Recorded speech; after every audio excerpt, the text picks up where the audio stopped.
Sean Diddy Combs spent the night in jail, and in a few hours he'll be back in court asking a judge to release him on bail. It follows a slew of federal sex charges against the music mogul.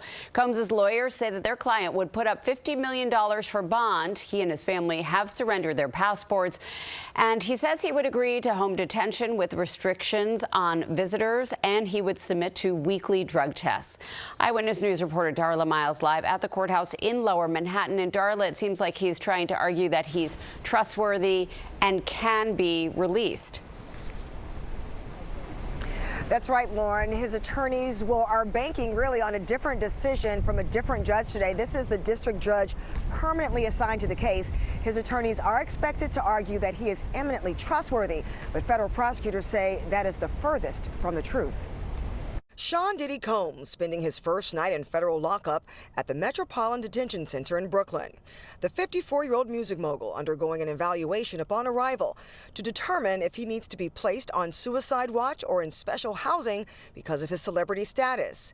His attorney filing this 124-page brief appealing a federal magistrate judge's decision in denying bail after Combs was indicted on 3 counts of racketeering, conspiracy, sex trafficking, and interstate prostitution. Diddy's attorney, including an appraisal of his $48 million Miami mansion that he's putting up as collateral in the $50 million bail appeal. Typically, when you talk about bail, it's presumed, meaning someone's presumed innocent. So you're presumed that you get bail.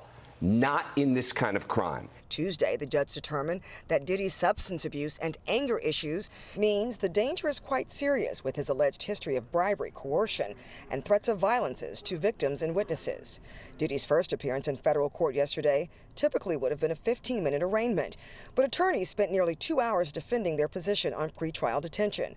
This a likely precursor to this afternoon's hearing, with the mogul's livelihood, credibility, and freedom on the line. Now, this appeal hearing this afternoon could go one of 2 ways. The district judge may possibly opt to hear those lengthy oral arguments as they did yesterday, or he may make his decision solely based on the briefs filed by federal prosecutors and by Diddy's attorneys, but we'll find out soon enough. Reporting live in Lower Manhattan, Darla Miles, Channel 7 Eyewitness News.